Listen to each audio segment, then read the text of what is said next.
এই জন্য যারা এখানে কোরআন শুনতে এসেছেন, তাদের কোরআন তাদের অন্তরকে কি করবে? পরিশুদ্ধ করবে। কোরআন ইসলামের দিকে কি করবে? দীক্ষিত করবে। বলেন সুবহানাল্লাহ। এই যুবক ছিলেন হযরত আবু বকর রাদিয়াল্লাহু তাআলা আনহু যখন ইসলাম গ্রহণ করলেন, তখন তার বয়স ছিল 37 বছর। মনে হয় 37 বছর বয়সে আবু বকর জীর্ণ শীর্ণ বুড়ো হয়েছে, নাকি বুড়ো হয়েছিলেন? তিনি বুড়ো হন নাই, তিনি ছিলেন 37 বছরের যুবক। নবীর বিশ্বস্ত সাহাবী আবু বকর সিদ্দিক রাদিয়াল্লাহু তাআলা আনহু বলেন সুবহানাল্লাহ। হযরত ওমর রাদিয়াল্লাহু তাআলা আনহু যখন ইসলাম গ্রহণ করেছিলেন, তার বয়স ছিল মাত্র 26 বছর। কয় বছর? 26 বছরে মনে হয় বুড়ো হয়ে গেছেন, যুবক মানুষ।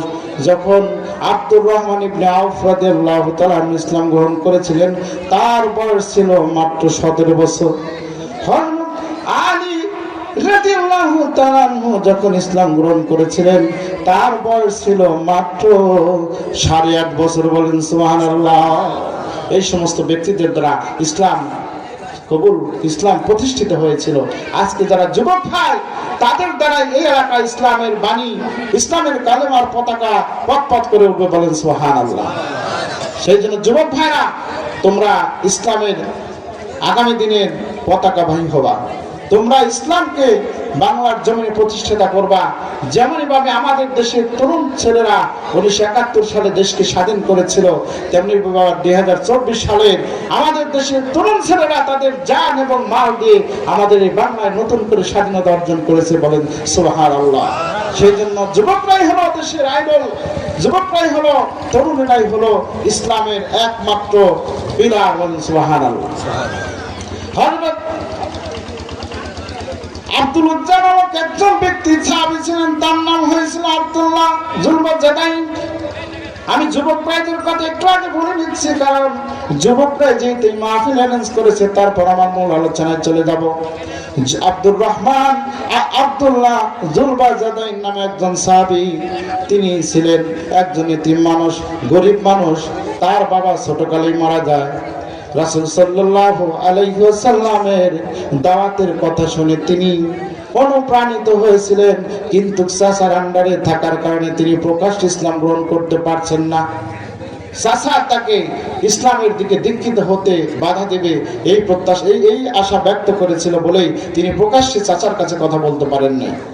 ইতিমধ্যে নবী আমার মক্কা থেকে মদিনায় হিজরত করে চলে গেলেন। তার কলিজার মধ্যে ইসলাম কবুল করার জন্য তিনি কলিজা মধ্যে ছটফট করা শুরু করে দিল। চাচার কাছে বলে গেল, ও আমার চাচা, আপনি কি জানেননি মুহাম্মদ নামে একজন ব্যক্তি নবী হয়েছে? তাকে আপনি চিনেন কিনা? তার কথা কেমন লাগে? বলে, তুমি কি বলতে চাও? বলে, আমি তার কাছ থেকে ঈমান গ্রহণ করতে চাই। বলেন সুবহানাল্লাহ। আমি মুসলমান হতে চাই। বলে, তুমি এর পরিণতি জানো? বলে, কি? তুমি আমার খামার পড়ো, আমার টাকা, আমার সোনাদানা, আমার ঘোড়া, আমি সব কিছু ঘর বাড়ি তোমাকে দিয়েছি, তোমাকে মালিক বানিয়ে দিয়েছি। তুমি যদি এই কথা বলো, তাহলে আমি আমার কাছ থেকে যা কিছু তুমি নিয়েছো সব কিছুই তোমাকে ফেরত দিতে হবে। বলে, চাচা, আমি তাও রাজি আছি, আপনি জেনে নিন, আমি এই মুহূর্তে তোমার সব কিছু ফেরত দিয়ে দিলাম। আর বললাম, লা ইলাহা ইল্লাল্লাহু মুহাম্মাদুর রাসূলুল্লাহ। বলেন সাল্লাল্লাহু আলাইহি ওয়াসাল্লাম। কালেমা পড়ে মুসলমান হয়ে গেল। ইতিমধ্যে বলল, তুমি কি জানো তোমার পরনে যে জামা, তোমার লুঙ্গি, ওটা আমার দাও, ওটাও খুলে দাও। সঙ্গে সঙ্গে আব্দুল্লাহ জুলবাজাদাইন তিনি সেটা খুলে দিয়ে তিনি বাড়ির দিকে চলে গেলেন। মা জননী বাড়িতে অপেক্ষা করছে। ইতিমধ্যে যখন বস্ত্রহীন অবস্থায় মায়ের কাছে চলে গেল, যার সঙ্গে সঙ্গে মা 2 হাত দিয়ে তার চোখটাকে ঢেকে রাখলো আর বলল, বাবা, তোমার এমন কেমন অবস্থা কেন? বলছে, ঈমান আনার কারণে আমার চাচা আমার কাছ থেকে সব কিছু ছিনিয়ে নিয়েছে, শুধুমাত্র আমি ঈমান এনেছি। কি বলতে চাও এখন? মা, আমি তোমার কাছে একটা বস্ত্র চাচ্ছি, তুমি আমাকে একটা বস্ত্র ব্যবস্থা করে দাও। আমি জনাবে মুহাম্মদুর রাসূলুল্লাহ সাল্লাল্লাহু আলাইহি ওয়াসাল্লামের দরবারে চলে যাব। বলেন সুবহানাল্লাহ। হাঁটতে হাঁটতে চলে গেলেন। যার পর আহলে সুফার পাশে অসংখ্য ব্যক্তি, তাদের খান বন্দোবস্ত রাসূলের কাছ থেকে হতো, যেখান থেকে যা কিছু আসতো আহলে সুফফার সদস্যবৃন্দ তাই খাইতো। নবী করিম সাল্লাল্লাহু আলাইহি সাল্লামের কাছে যাবে, দেখা করবে। নবী আমার নামাজের সময় হইলে, তাহাজ্জুদের নামাজের সময় হলে, ওই সময় যখন মসজিদ থেকে বের হয়েছেন, হওয়ার সময় দেখে একজন উস্কো খুস্কো চেহারা সম্পন্ন ব্যক্তি, পরনে একটা কম্বল, তাও অর্ধেক হলো তার শরীর ঢাকা, আর অর্ধেক দিয়ে হাঁটু পর্যন্ত ঢাকা। তুমি কে? বলে আমি আব্দুল্লাহ, আমি জুলবা, আমি আব্দুল হুজ্জা। আপনার প্রতি সমস্ত ঘটনা খুলে বললেন। ঈমান আনার কারণে আমার চাচা আমার কাছ থেকে সব কিছু কেড়ে নিয়ে আমাকে বিদায় করে দিয়েছে এবং আমাকে প্রহার করেছে। ইয়া রাসূলুল্লাহ, ইয়া হাবিবাল্লাহ, আমি আপনার কাছে ঈমান আনতে চাই এবং মুসলমান হতে চাই। বলেন সুবহানাল্লাহ। বলল তোমার নাম আব্দুল উজ্জা নয়, তোমার নাম হলো আব্দুল্লাহ যুলবাজাদাইন। বলেন আল্লাহু আকবার। এভাবে তিনি ডেডিকেটেড সাহাবী ছিলেন। তাবুক যুদ্ধের দামামা বেজে গেল। ইতিমধ্যে সাহাবীরা কাতারে কাতারে এসে রাসূলের কাছে অসংখ্য সম্পদ, মা বোনেরা, গলার হার, নাকের দুল, কানের ফুল, হাতের বালা সহ অনেক কিছু নিয়ে এসে রাসূলের কুদরতি রাসূলের কদম মোবারকে পেশ করে দিল। আবু বকর তার সম্পদের সমস্ত কিছুই রাসূলের কদম মোবারকে পেশ করে দিল। আব্দুল্লাহ যুলবাজাদান বলে, ইয়া রাসূলুল্লাহ, ইয়া হাবিবাল্লাহ, আমি তো কিছু দিতে পারলাম না, আপনি আমাকে অনুমতি দিন, আমি তাবুক যুদ্ধে গিয়ে যুদ্ধ করে আমার প্রাণটাকে আল্লাহর রাস্তায় বিলিয়ে দিব। বলেন সুবহানাল্লাহ। আব্দুল্লাহ যুলবাজাদান তাবুক যুদ্ধের অংশগ্রহণ করলেন।